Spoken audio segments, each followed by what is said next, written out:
A Florida State football player has left the program. We also have injury news, depth chart updates, and more on Locked On Seminoles.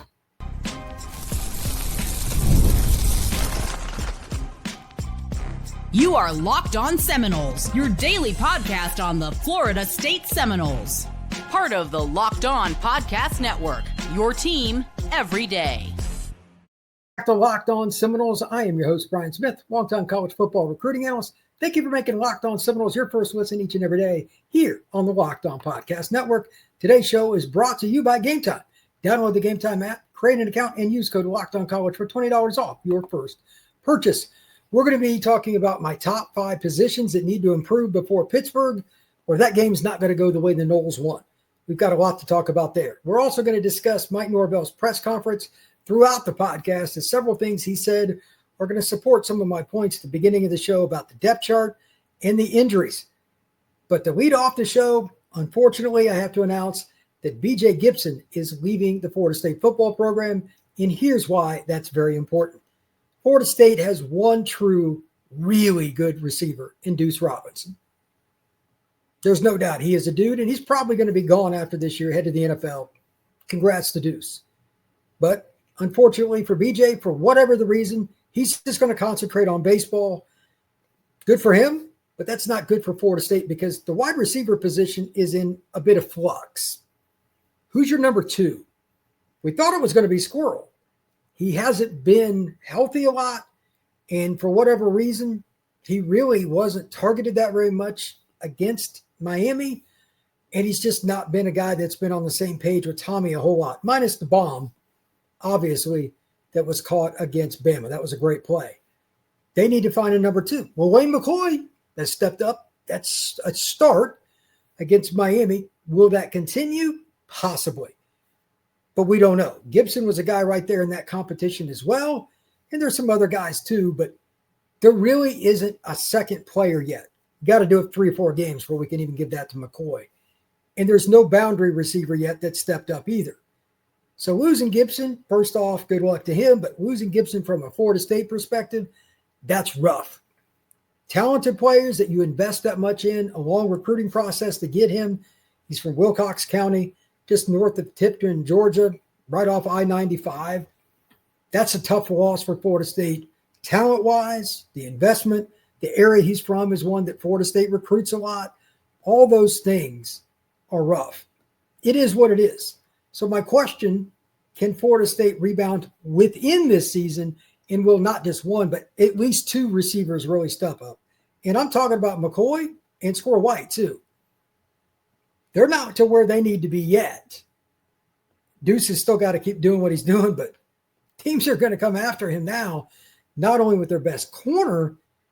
I think we're to the point he's just going to get double teamed constantly. That's what I think. I could be wrong. Teams are going to try to take him away on those obvious passing downs.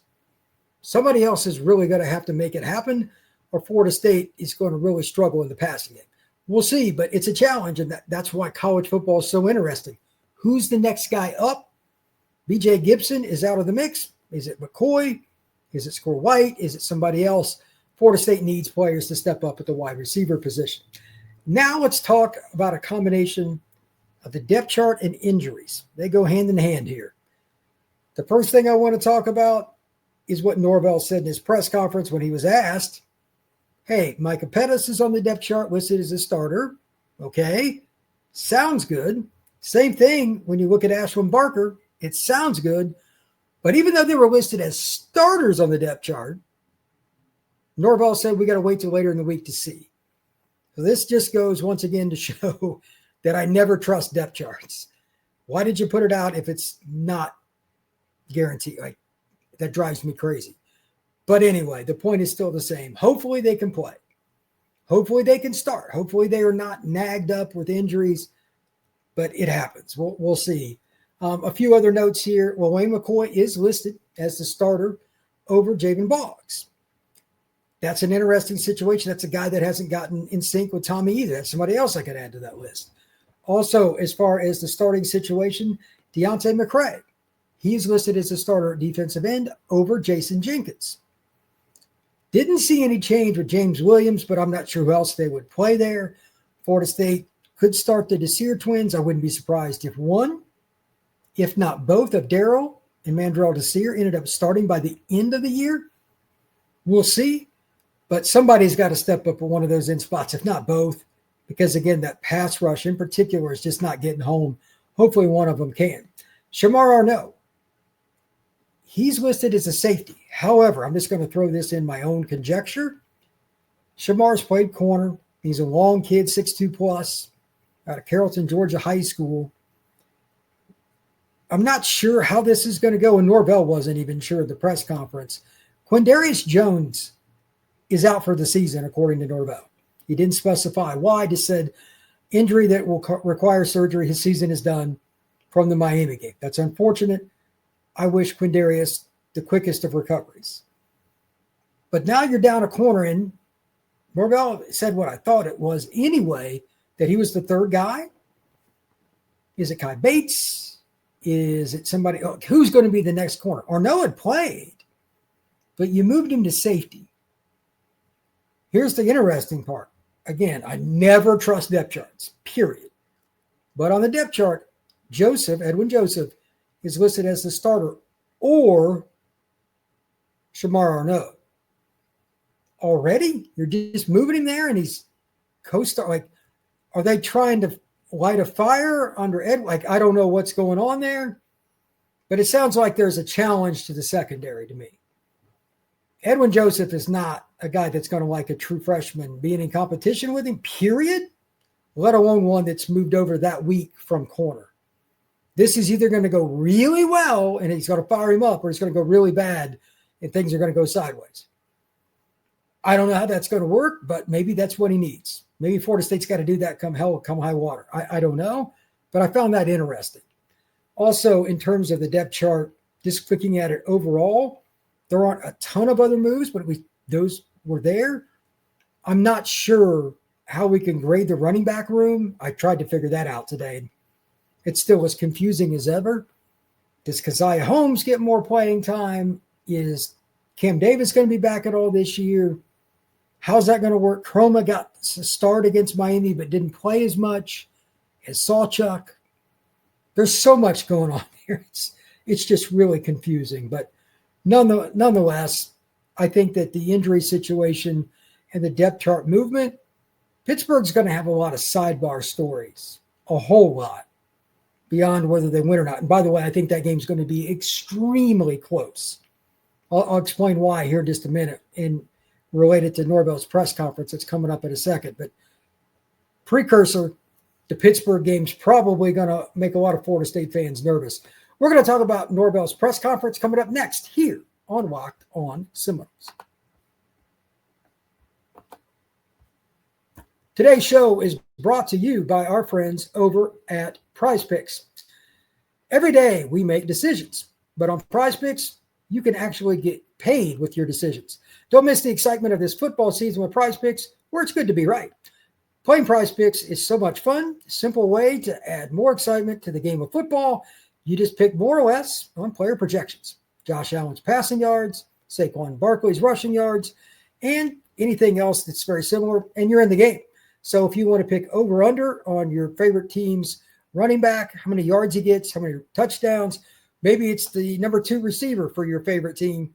He's going up against a DB that's a backup. You think he's going over his receiving total. That works too. Download the PrizePicks app today and use code LOCKEDONCollege to get $50 off in lineups after you play your first $5 lineup. That's code LOCKEDONCollege for $50 after you play your first $5 lineup. PrizePicks. It is good to be right. Thank you once again for making Locked On Seminoles your first listen each and every day here on the Locked On Podcast Network. I'm Brian Smith, longtime college football recruiting analyst. Thank you for coming in and checking out the show. If you're not already, become an everydayer. We're here every day of the week, especially during football season. It's pretty much 7 days a week, oftentimes with 2 shows. So make sure you like and subscribe. Now, a lot of little notes from Norvell's press conference. Yes, a lot of little notes. And you can take them a lot of ways. Norvell gives hints. Oftentimes he's not direct. But today he was a little more. And one of the things that I want to share that I thought was really positive, and Lord only knows Florida State could use it, Somebody asked him about Tommy Castellanos. He showed a lot of emotion. Towards the end, he was upset. They were going to lose, etc. Norvell put it in a great way. He said, you can have an emotional moment, or you can be an emotional person. He said in regards to Tommy that he's somebody that cares about it. The emotion is real. It's not just anger, is how I took that. It's something about he cares.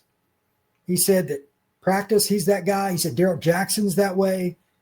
He brought up Earl Little's that way at practice. Like, everything matters, the way they go through it. Part of leadership. And I'm like, amen to that. Florida State needs all of that they can possibly garner. Good for Florida State, good for those players, good for Norvell, good for the staff and everybody else around him. When you lose 2 games in a row, yeah, you need that. Let's see how they read, because, again, I'm just saying this. I know nobody wants to hear it. Barring something unforeseen, the Pittsburgh game is going to be pretty close. They're better than people think, and that quarterback that they just put in the lineup, as I talked about on Tuesday's show, he's legit.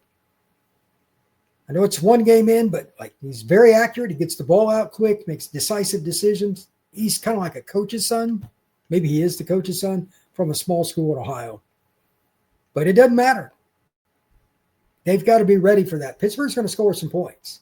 You need all your leaders ready this week during practice to get everybody rallied, because it's going to be very easy to feel sorry for yourself and make it a helmet game where you're not interested in the other team.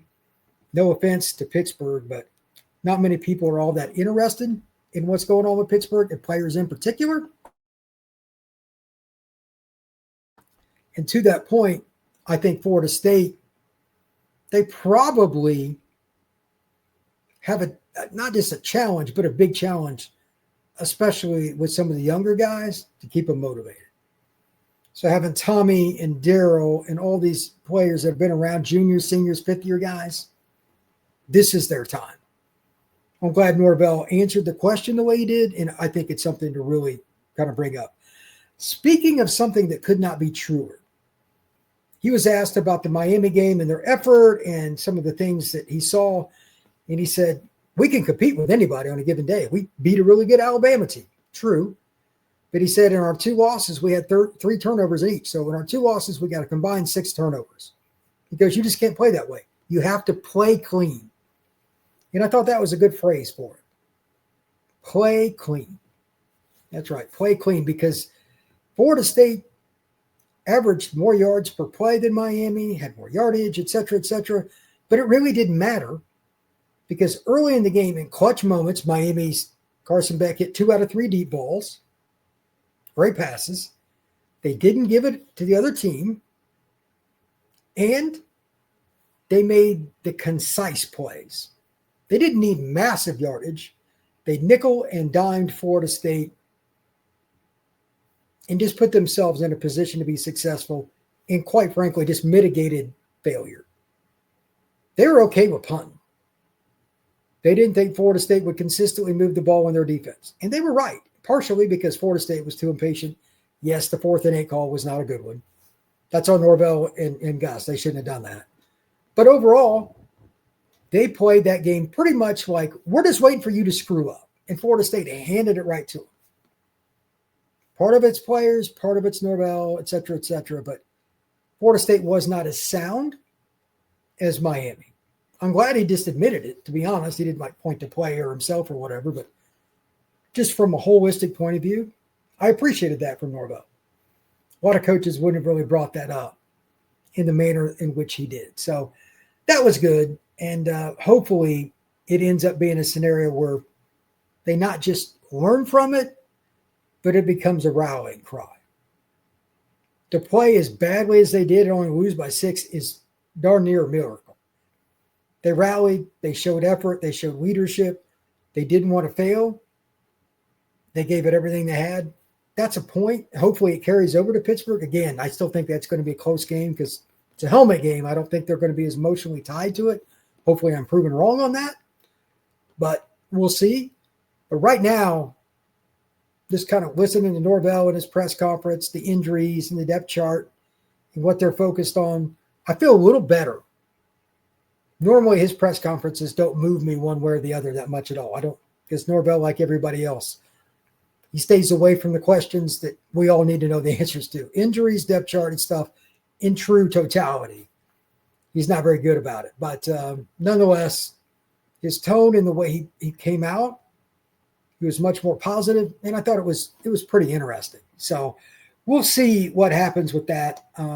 Before I forget, there was a little post on Knowles 24/7, and I saw this kid play earlier this year.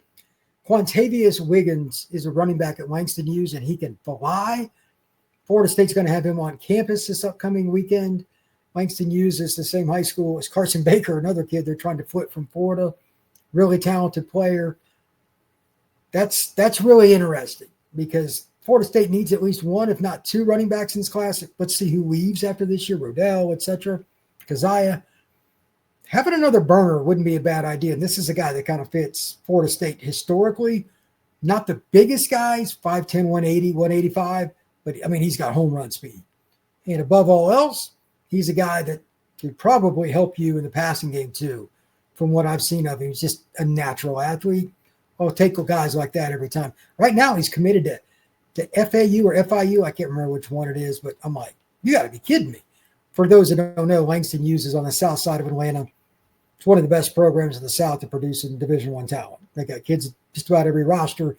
Xavier Tiller is from that program, currently committed to Florida State at tight end. So just want to mention that. When we come back, I want to talk about the 5 positions that absolutely, unequivocally have to step up for Florida State to win the game against Pittsburgh and to really, if you want to be honest about it, kind of set the tone for the rest of the season.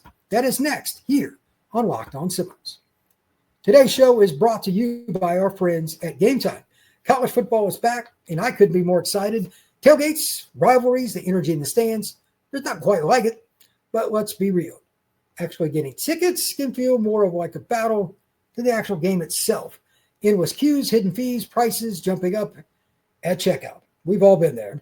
That's why I use Gametime, and the app gives you the advantage. Back to you, the fans. It's the easiest way to score last-minute tickets, the best prices, no hidden fees. What you see is what you get. And to be honest, that's true.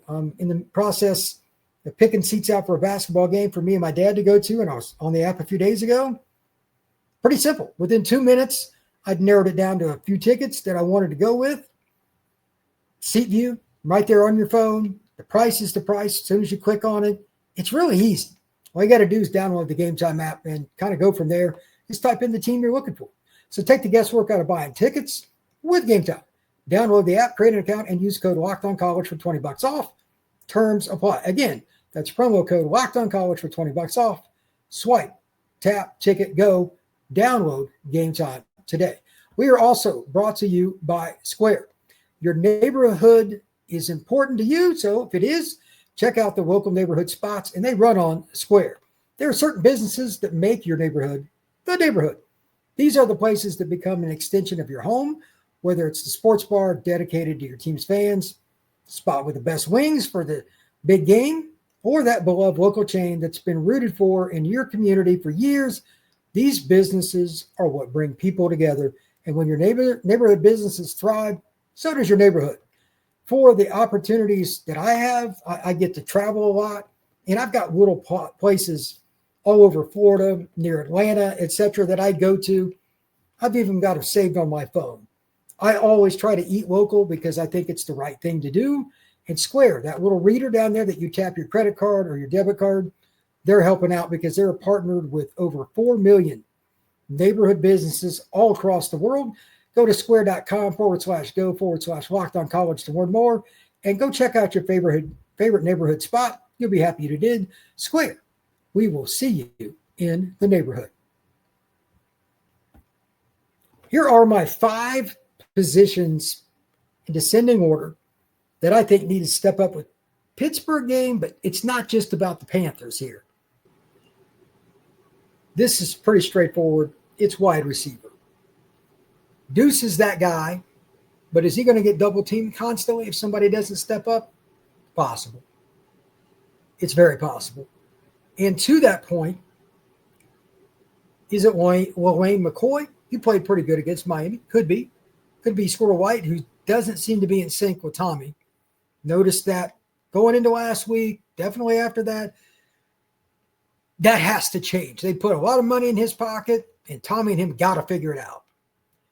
Then you got Mekhi Dancy. He's a transplant from running back to receiver. Obviously, just an electric athlete. But running routes is running routes. In conjunction with that, again, it's the same thing. Unless Tommy is 100% comfortable with what that guy's doing. I don't care what Tommy says publicly. You know by his reactions. Do you see any comeback routes? Or you see any of the complex routes? It's either goes, screens, reverses, a lot of the basic stuff. We need to see the stop and come back to the line of scrimmage. Comebacks, curls, double moves, things where it's more route-centric. Like, can you run the routes? From Danzy's probably going to get the respect from the defensive secondary and on top of it from Tommy. But if he could figure that out, holy cow, would that change Florida State? That'd be really good. Number 4, tight end. Landon Thomas. Is he healthy? Is he not? We didn't get any serviceable information on that from Norvell's press conference today. That sucks, but it's also true. Florida State has to get somebody at tight end, not named Randy Pittman. He's already a part of it, but a bigger tight end. Height matters in the middle of the field, especially. He would help. He's 6'5". That first drive where Florida State kicked the field goal, having Thomas down there healthy, by the way. I have no idea if he's healthy. But if they get Landon Thomas back, that gives you a different option. He's played some. I don't even know if he played against Miami. I didn't check the numbers on him. I probably should look that up. But he wasn't a factor. He has to become one for Florida State to maximize their offense. He is a weapon. Number 3 is corner, but it's for a different reason and injuries and all that, although that's part of it with Quindarius. They need to help the safeties, which have struggled of late. That's A. And B, a lot of guys in the front 7 even, they haven't tackled at an elite level. They've got to come up with interceptions. They've had a few chances, did make them in the last couple of games, and just continue to be involved with the run game. And finally, because of the Quindarius injury, who rotates in? Norvell even brought this up. Is it Kai Bates? So Ricky Knight, who ends up being the third guy? Much like at receiver, we're trying to figure out number 2. At corner, it's number 3. You're going to play 3, 4, 5 corners in a game because everybody runs 3, 4, 5 wide. It's hard. Who's that guy that definitively steps up, and it's no doubt. There can't be a gray area. It's got to be, he's the guy, we can put him in there for a series, not worry about it. This is a big week of practice for the corners. Number 2 is D-line. Here it is, man. It's just bottom line. Who in the world is going to be the pass rusher? I've said it every day for 2 weeks. They're struggle bus. Deontay McCray, he's now in the lineup. James Williams is still listed as the starter. The Desir twins, neither one is yet. I wouldn't be surprised if that changes sooner than later. Darrell, of course, is the nose guard, but they're going to double him. Straightforward here, folks. Somebody, come hell, come high water, has got to be able to consistently get home. If not, the last half of this season could be pretty rough for the defense. You can only cover for so long. And number 1 is O-line, and it's a combination of reasons.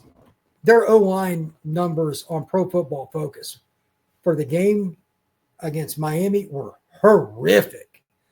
I mean, it was really bad.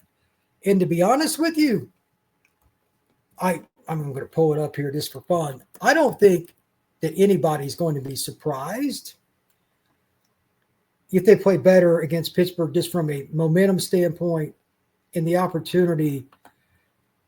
I mean, it's there, but I'm concerned. If Pettis doesn't play, man, that's rough. They're just not in a position. I know this sucks, but they're not in a position right now, in my opinion, to really be without either tackle. The game against Miami shared the concerns we'd heard in fall camp. As the saying goes, it is what it is. And here are the numbers to kind of back up what I was talking about. But just looking at the starters, like here are some of the, holy cow. Gunnar Hansen and pass pro, I don't believe this number is this bad. 9.4%. I mean, that's utterly ridiculous. Richie Leonard, 35.6. Luke Pettibone played well, 85.1. Adrian Medley, 19.2. When he was in the game, he didn't play a whole lot. Pettis, 82.8. That's pretty darn good. Pittman didn't block well, 22.6. I mean, these are some pretty ugly numbers. Rizzi in the game, 43%. I mean, they were eaten alive in pass pro. So with that being stated, Florida State has got to figure out offensive line. They are who they are. But if that doesn't get better, Florida State's going to have a very rough end of the year. NC State's got some pretty good D linemen. Florida's front is dominant. Clemson's got talent. They're inconsistent. But, I mean, they could get eaten up by any of those teams. And there's no luck because Pittsburgh's going to come after them too after what they saw from Miami.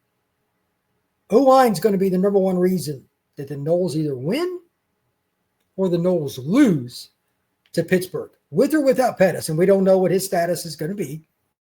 Norvell made that clear at the press conference on Monday. So let's see what happens here. This is an important week for Florida State in a lot of ways, but some of those guys on those younger offensive line, one of them, their number might get called. This week in practice, I'm sure they're going to try it because Medley wasn't ready for what he was put into. That's not his fault. He's not really tackled, blah, blah, blah. But one of those guys, Lucas or somebody's got to be ready. Jonathan Daniels, it's time, man. Somebody's got to step up. And if not, it's going to go very poorly for Florida State down the stretch. Will the Noles offensive line step up and play together? That's a really key point. We're going to be talking about that more throughout the week. But again, thank you very much for checking out Locked On Seminoles. Please become an everydayer if you're not already. Like and subscribe. We will see you again soon on Locked On Seminoles.